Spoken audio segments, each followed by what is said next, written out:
When people think about making an impact in the world, they think about going into the medical field. But what if you could go into a career that makes a bigger impact and affects a lot more people? Which is as important as medical sciences, in my opinion, because you can save millions of lives. That's exactly what Kaan Demiryürek, Research and Development Director for Sustainable Packaging at PepsiCo, is doing. Because I don't know how to solve all these problems. I'm not that good, but I know who I should look to. And I know that that group does not feel empowered. That bothers me. Kaan is a passionate advocate for global food system transformation.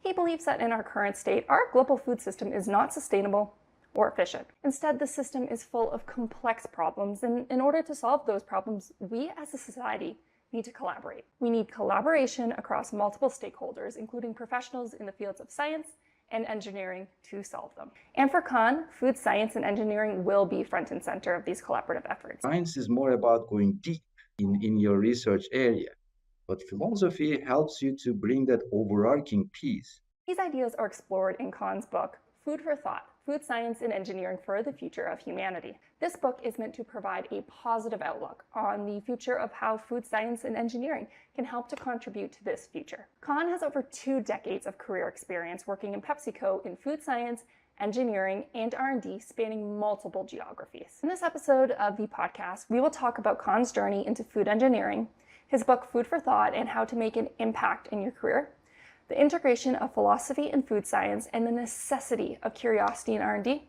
and advice for food science graduates looking to make an impact in their career. I hope you enjoyed this episode of the Food Grows podcast with me, Veronica Hesla. Of course, yeah, Kaan Demiryürek. I was born and raised in Istanbul, Turkey, beautiful city. I miss Istanbul a lot right now. My wife, my son, and I, we live in Dallas, Texas, for my work at PepsiCo. Of course, yeah, where we have our foods, R&D headquarters, and North America business. And my background is food engineering. I don't have a very successful academic career. I Really? started in industry right after my degree in food engineering. I started as an intern while I was studying, and all along I've been with the same company, um, foods category, always in R&D, different geographies, different product categories. But I've been all along with the same organization, same function, different geographies. And currently I work on sustainable packaging. Wow, that's amazing. I love that. I speak to a lot of individuals who've gone to many different companies, but then there's also some that have fallen in love with the one that they're working for. And there's just so many different ways that it can take them, especially a place like PepsiCo that's just all over the world. So I imagine that you've been able to bring some of that different culture or that different types of learning with your work. Absolutely. Everything comes with pros and cons, right? When you have a career like this, you got the experience to get to know the operation and how the business works at different levels, at different geographies. But then you're missing the multicultural perspective because the company culture is pretty much same everywhere. So you see the vertical integration and all that throughout your career. Different geographies give you wonderful personal growth experience as a thought leader. It's not very tangible, but I cannot emphasize it enough, Veronica. But sometimes I'm thinking, yeah, maybe different companies give you different cultural experience as well. But in big organizations like this, without changing the company, you can change roles that feels like you're changing jobs. Right. Well, tell me a little bit more. You mentioned that you're currently in sustainable packaging. Could you explain a little bit more about what that role entails? Sure. I'm on the food side in PepsiCo. So my role is to play the liaison role pretty much between the corporate strategy and technical R&D strategy, making sure that we are working on the right stuff in R&D with the right level of prioritization, putting the end-to-end systems and strategic thinking in place to make sure we are progressing against our vision in Wow. sustainable packaging. That's amazing. And you started off in the actual food side, though, doing the food science as opposed to the packaging. Actually, yes, this is my 22nd year in PepsiCo and my third year in packaging. So majority of my career actually was in foods, mostly in product and process development. I always liked the process engineering side of food engineering. I not that good in food science part of it, so I always tried to surround myself with wonderful food scientists, especially on my teams.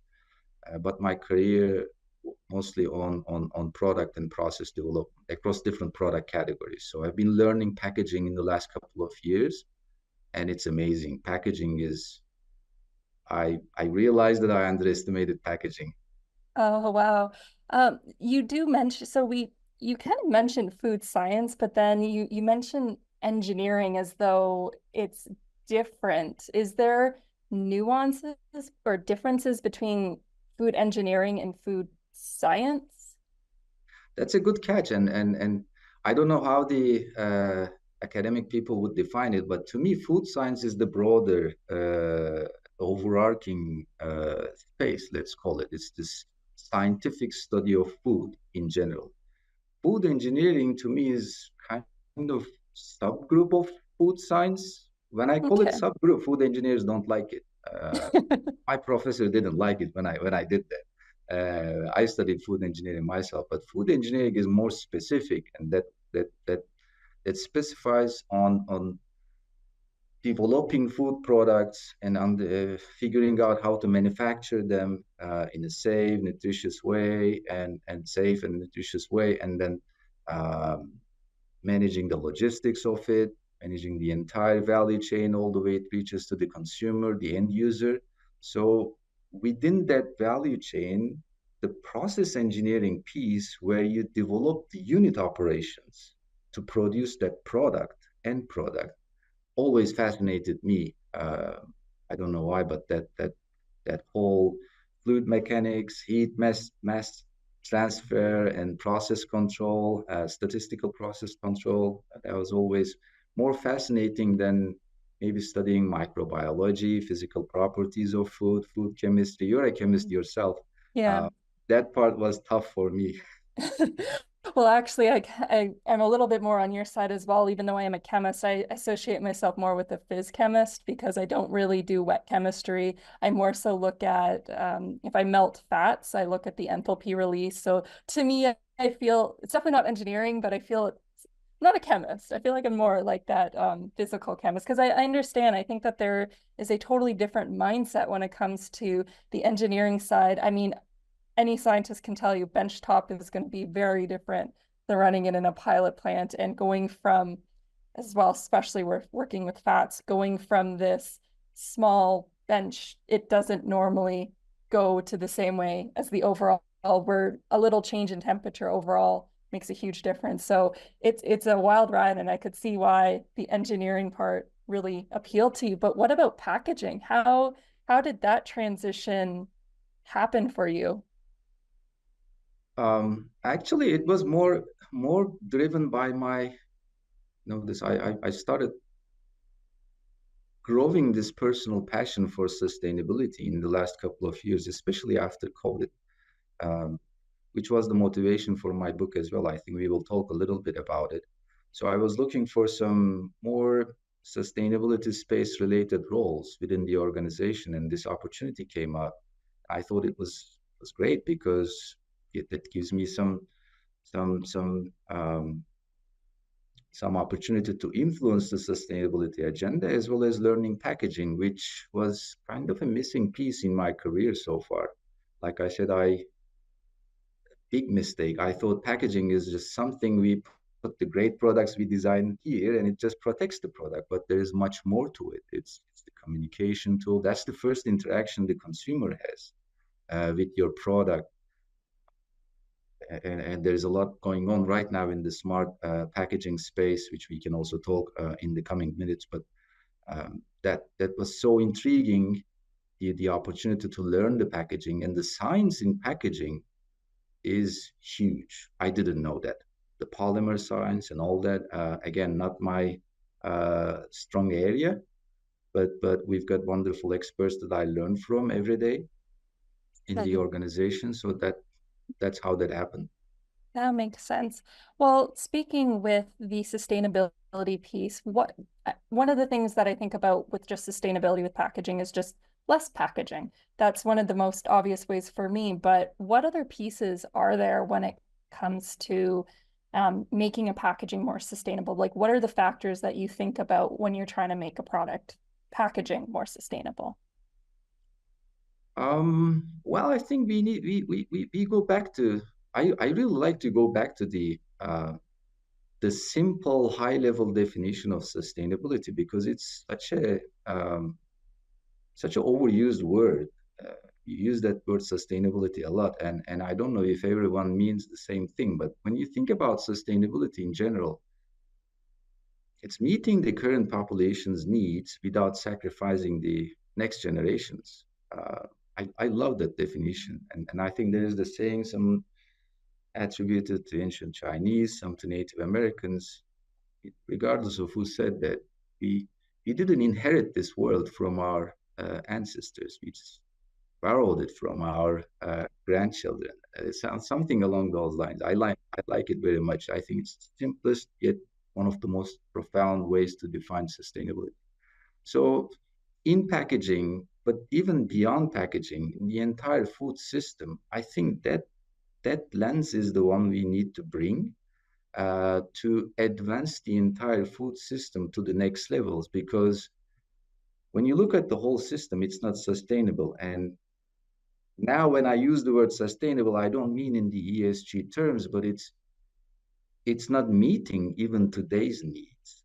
So the system is not working, and it's such a crucial system for humanity. So again, yeah, in packaging, beyond packaging, the entire food system, I think we need to bring that lens to to sustainability.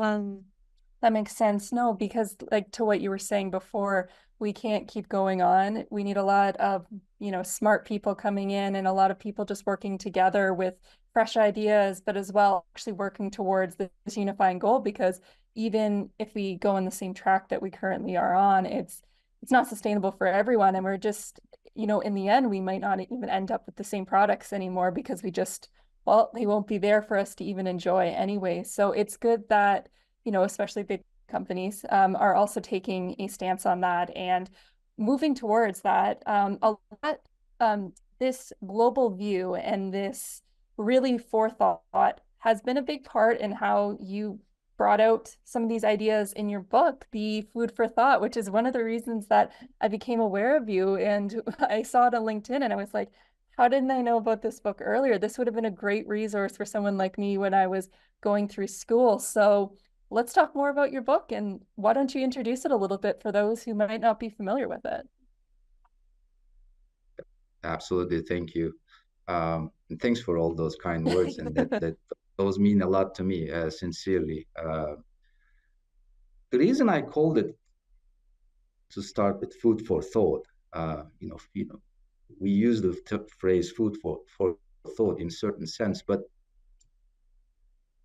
I had a problem with food pretty much always being an afterthought, not comes to mind at the first place when it comes to science, when it comes to how we do business, or even when we consume the food, we don't think much about it.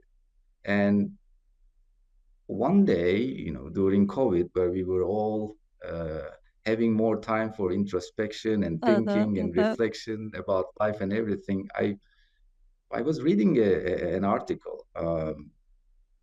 by one of our senior leaders who wrote the foreword for this book, actually. And I read some statistics there about the carbon footprint of the entire food system and all that.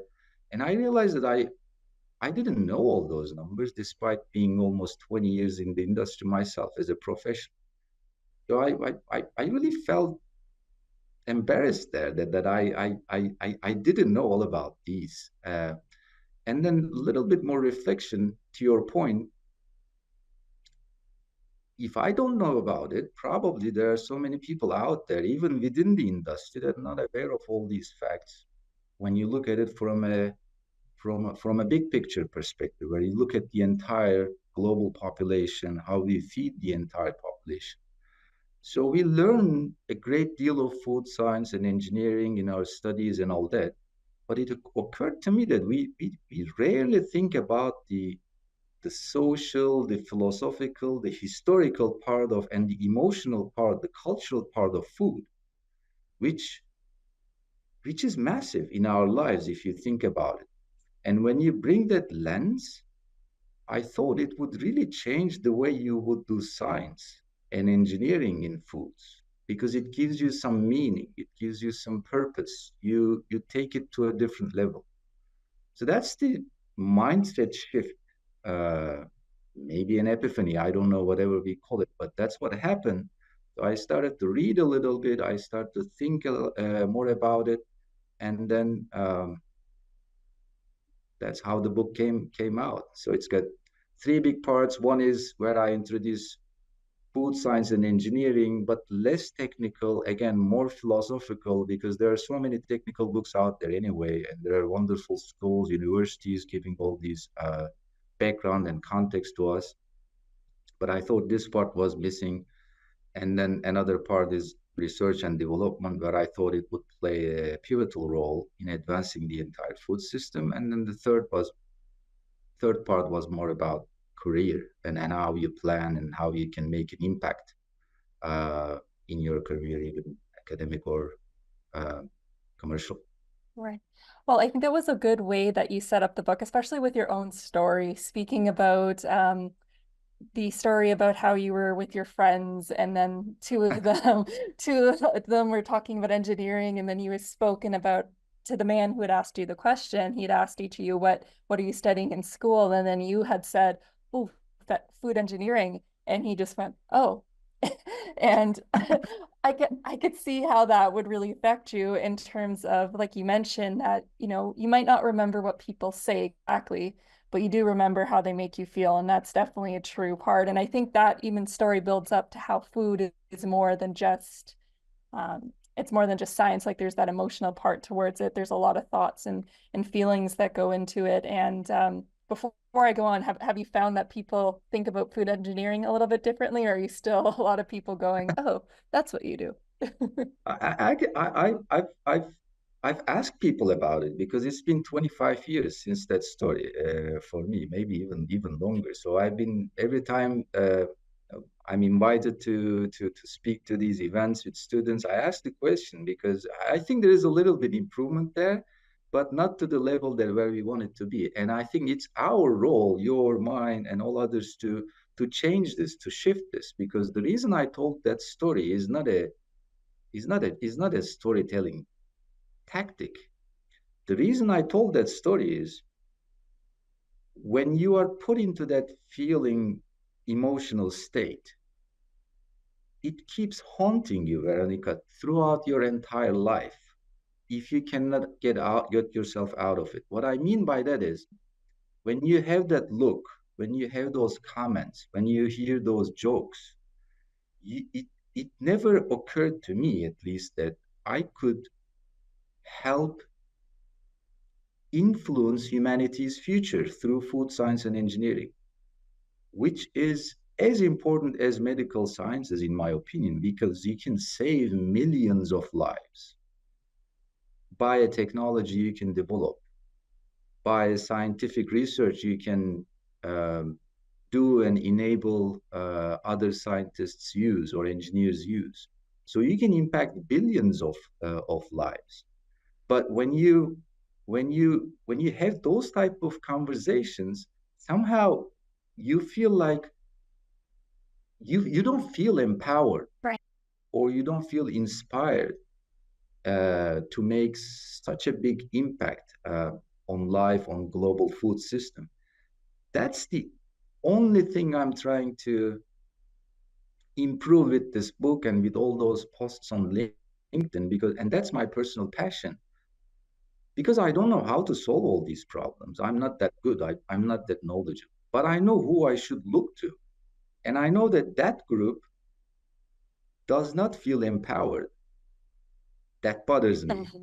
and I'm trying to change it Oh, as much as I can. okay. Okay. Well, thank you for that clarification because a lot of the books just savor the story thing because I think, yes, you can make a big impact, especially the food. Like my friend Nicole, she always says a chef can feed 50 people, but a food science or those in the food industry can feed billions because of the way that these systems are set up. So it seems that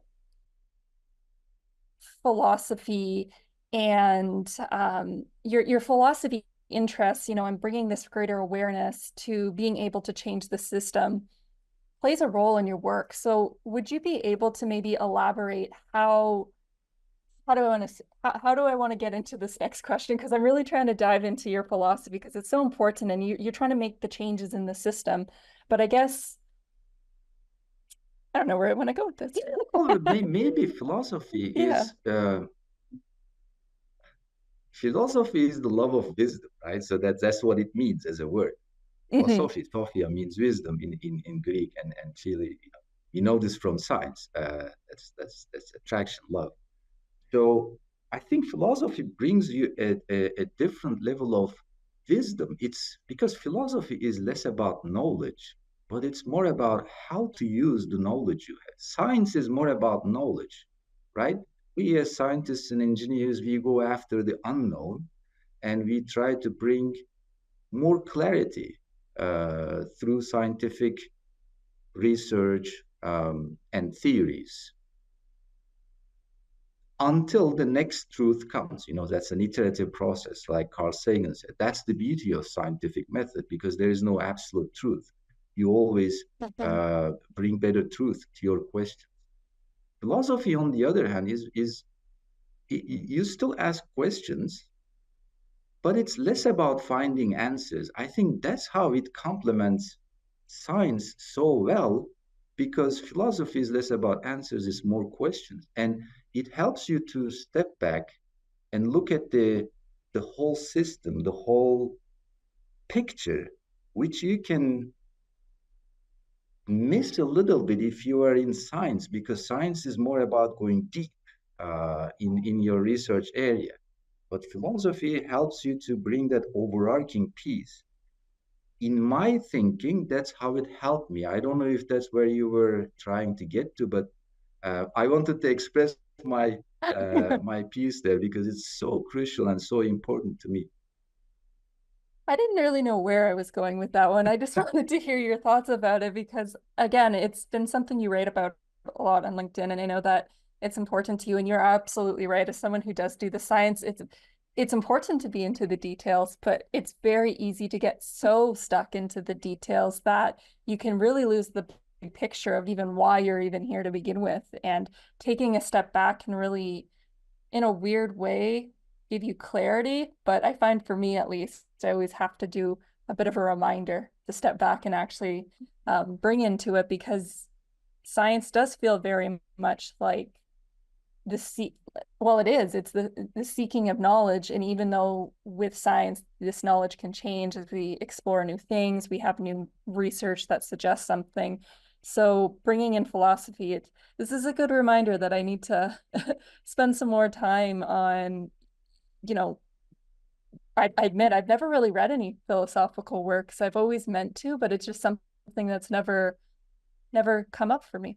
I love philosophy. I actually recently wrote an article. It's on LinkedIn. It's about how I see science and philosophy complement each other. And I try to visualize two figures dancing. Like one of them is science, one of them is philosophy. So I try, and I, from my vantage point, I try to articulate how each other complements to the other one, because I'm a huge believer of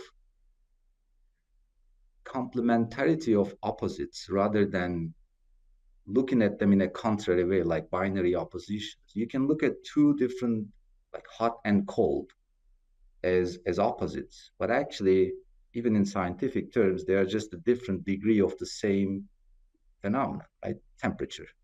That's So true. that Yeah, that's a that good. that mindset shift changes a lot of things.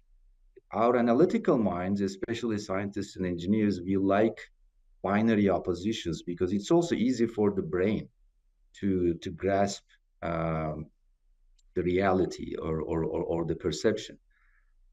But looking at it in a complementing way, like yin yang in the Eastern philosophies, is not easy. But once you do it, I think that's where the magic happens. This podcast episode is sponsored by CareersNow. CareersNow is Food and Beverage Ontario's multi-year workforce development initiative that is connecting students and job seekers with employers in Ontario's food and beverage processing industry to connect you with exciting career opportunities. Check out careersnow.ca for more information on exciting jobs, career information, industry mentors, and training opportunities for professional development. Let's get back into the episode. Do you think that there would be an example that you could provide, maybe not necessarily like a general example in the world of food science that someone could really, that could exemplify what you're speaking about, or like how to apply this bird's eye view, this greater looking at what you want to do? Because you might have the goal of creating a better, like, general term, a more sustainable packaging for this beverage, let's say. How do you start to bring in this greater view of what you're doing without getting so caught up in the details? Would you be able to provide an example just so we could better really understand how you're speaking about this? Yeah.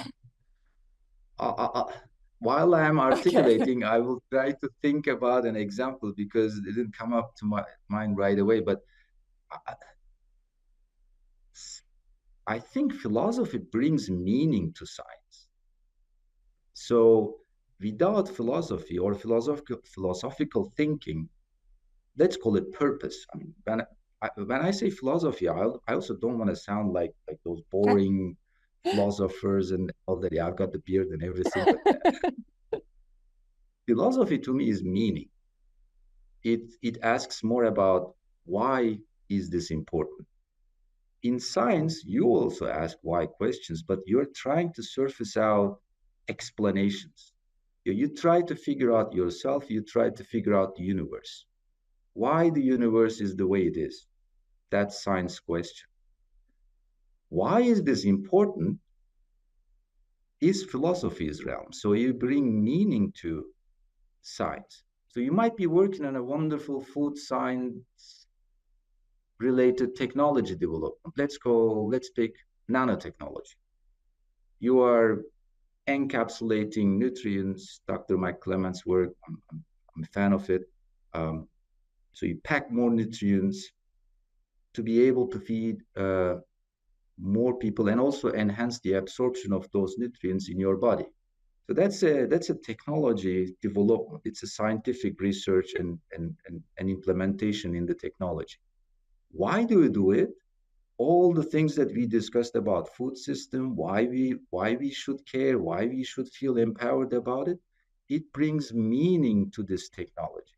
Why should we work on it? So for the benefit of humanity, for the benefit of biodiversity, so that appreciation of the life, the interconnected web of life and everything, which we call biodiversity in scientific terms, is what philosophy brings to the table in my mind.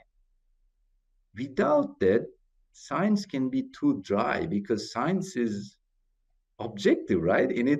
By its design, it's objective, and it can be used in wrong hands if you don't have the right meaning and purpose behind it. Absolutely.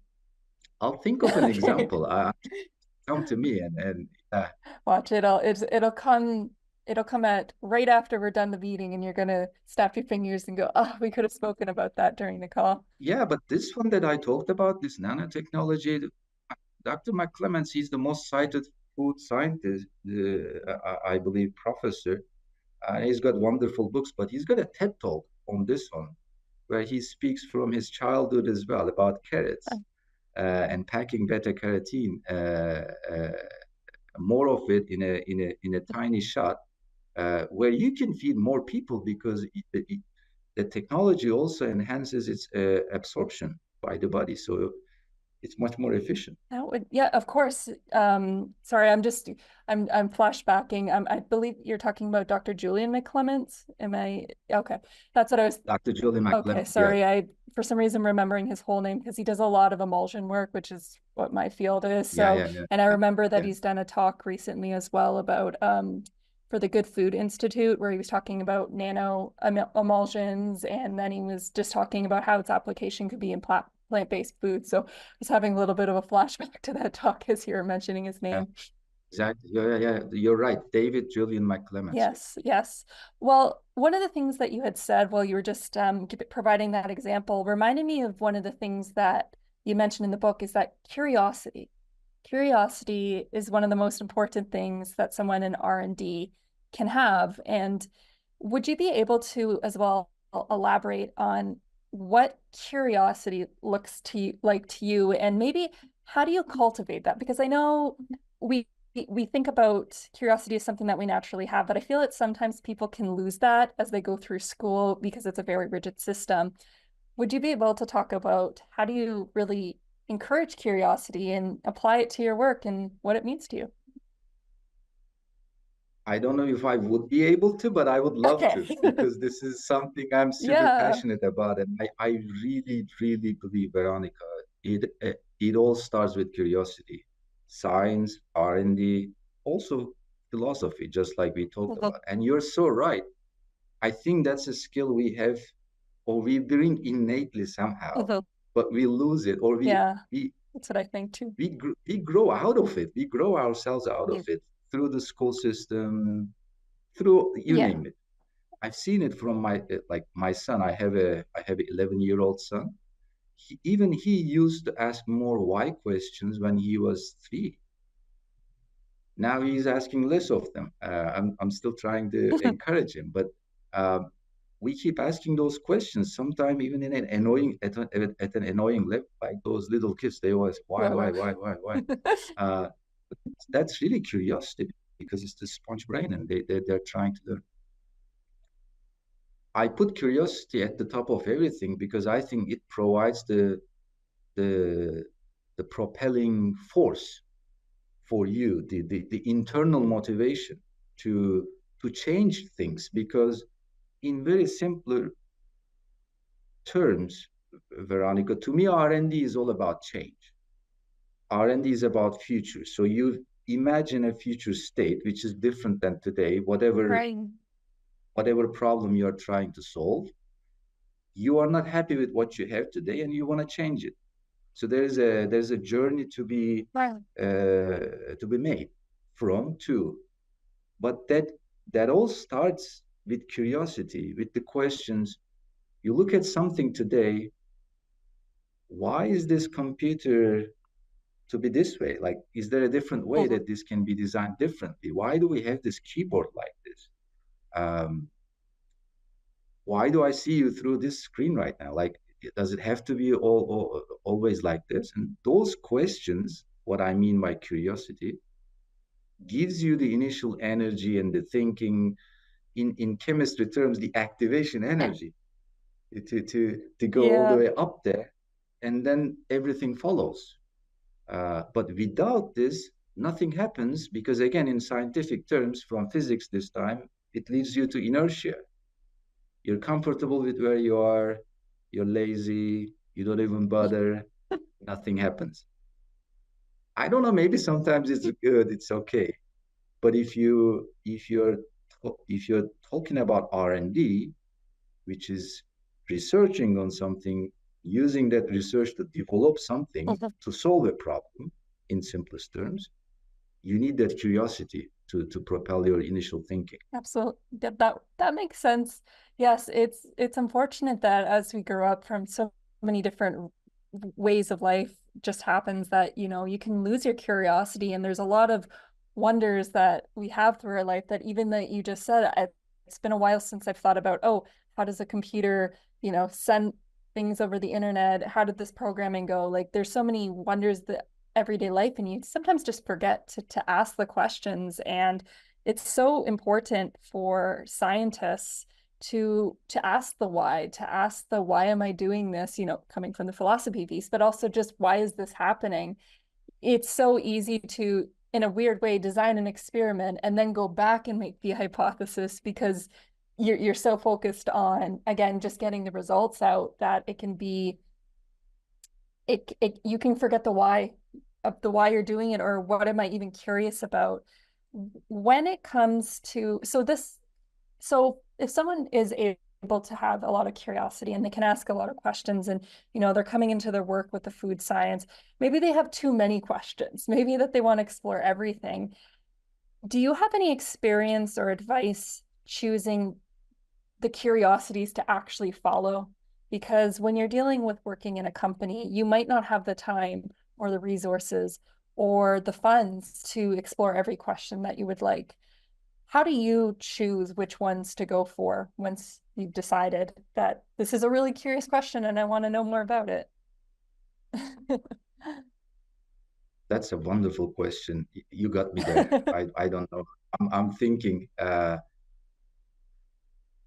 this is a big thing. I mean, even in corporate life, in the business, I know prioritization is everything, especially the lives we live today are very different than how even they used to be 20 years ago, let alone 200 years ago. So there's so much information, so much going on. What is that? That is every 2 years, the information is double. The information we create, I think, yeah, I mean, it makes I'll confirm it, but I think it's every 2 years. The entire information we have as humanity, it doubles every year. Isn't it mind blowing? It doesn't surprise me, but at the same time, it surprises me.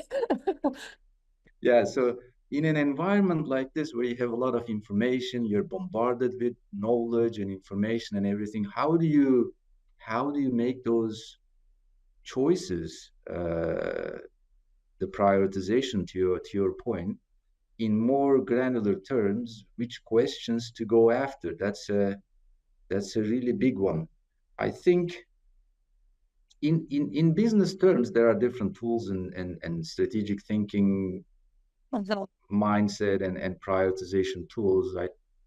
We can get into that if you want to, but I think personally, I always try to think what matters most and what is the biggest impact I can make. Because intellectually asking or going after some questions is really good for philosophical terms, but in science and technology, you want to make some progress. So if you might be curious about a question, let's say if I have two questions, I would go after the one that I would make the biggest impact myself when I try to bring some answers to it in scientific terms.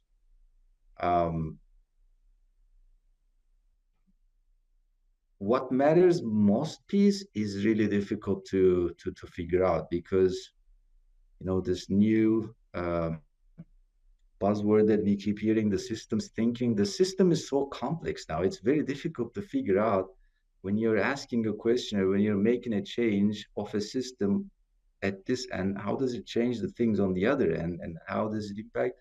That's really tough.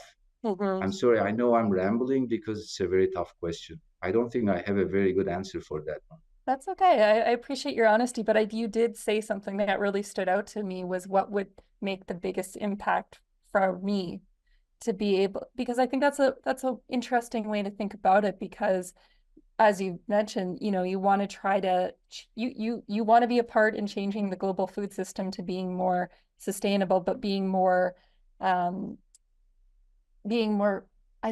know you didn't use the term, but circular is the word that's come to my head as we spoke. But I like the idea of impact, because I think that I'm just thinking about our younger listeners, and I've always struggled with decision making, just in terms of,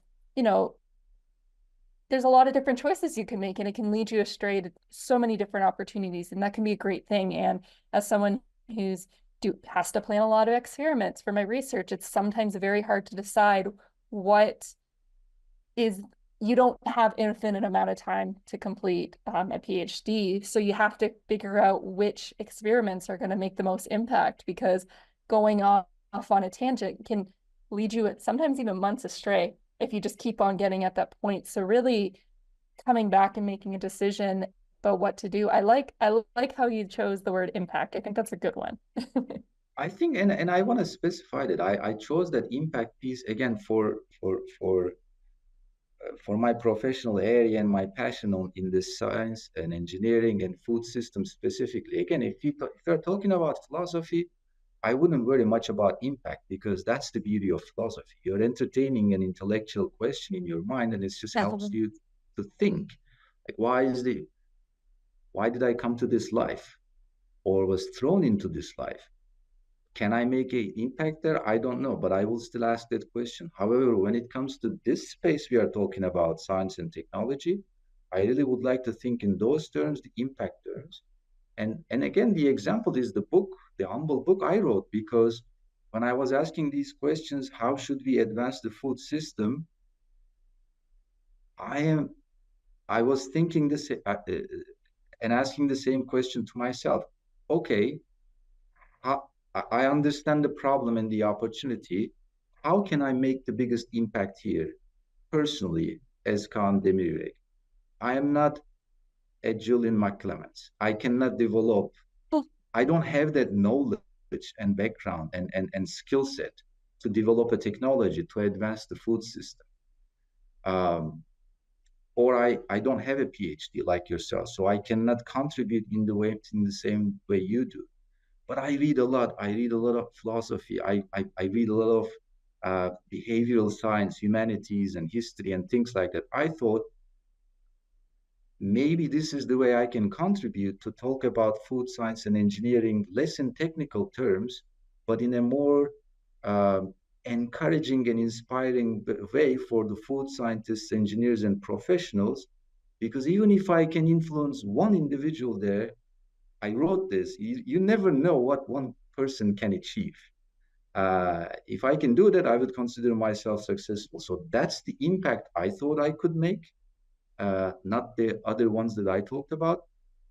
And it helped me with my thinking, and hopefully it will help some others as well. I love that.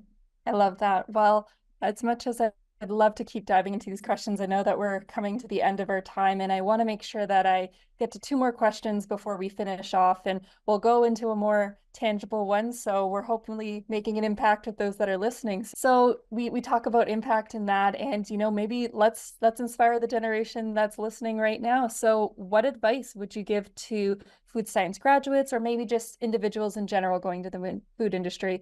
What advice would you give in order for someone to make an impact? Who wants to make an impact? Yeah. Advice is a strong word for me. I don't know if I'm in a position, and really, this is not a cheeky humility. I really don't feel entitled for advice, but I beg them to feel as empowered as they can, because their role, each and every food grad individual's role, to me, is not less than a medical professional, like we talked about earlier. We can save millions of lives, next generations, through the science and technology we will put into this space.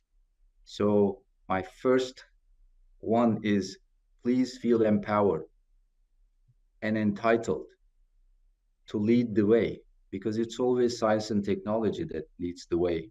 Everything else that follows, the governments, the companies, people, the consumers, it's always science spearhead the way. And the second one, again, I beg them to read a little bit humanities, not only science and technology, but read a little bit about psychology, how the human brain works, how we make those decisions, how our emotions impact us, and history and philosophy, because those social studies, humanities, bring meaning to science and technology. That's the only way we can make our scientific efforts more meaningful for humanity, but not only for humanity, because humanity is only the part of the big life, the entire life itself, which is biodiversity, again, in scientific terms. That's good. Definitely one of the more unique pieces of advice advice, so to say, if we're going to use that term now, that we've had on the show. So thank you for sharing that. And my last question is, where can people find you? Um, I'm not very good in terms of using social media other than LinkedIn. LinkedIn is my only social media. I don't have any other, so I think that's the only one. We can add my personal email to the show, and anyone can reach out to me. And I would love people reaching out to me, challenge me with my thinking, build on my thinking, give me advice to do things differently. I'm very open and very eager to hear. Amazing. Well, I'll make sure to link that into the show notes for anyone that's listening. And if people want to know more about your book, I'll make sure to link that in the show notes as well, food for thought. As well, if I guess they're looking for book recommendations and check up on what you're doing, I know you're very active on LinkedIn, which I think will be a great thing. And I think that this episode, if anyone comes out of it, I think that they're going to be really empowered and just be reminded that I can make a difference. So this was a good reminder to I can make an impact too. That's a wonderful closing, Veronica. I couldn't ask for more. Thank you so much for inviting and for giving me the opportunity to tell about my passion here. I hope you enjoyed this conversation with Kaan, and it helps you to feel more inspired about the impact that you can make in the world if you go into the food industry. I really recommend that you check out his free book, Food for Thought, because there's a lot of great information that's out there in terms of the importance of R&D in food science, how to excel in your career, and just finding a job that you love. Who doesn't want to know about that? So as always, thank you everyone so much for listening, and I will see you next time.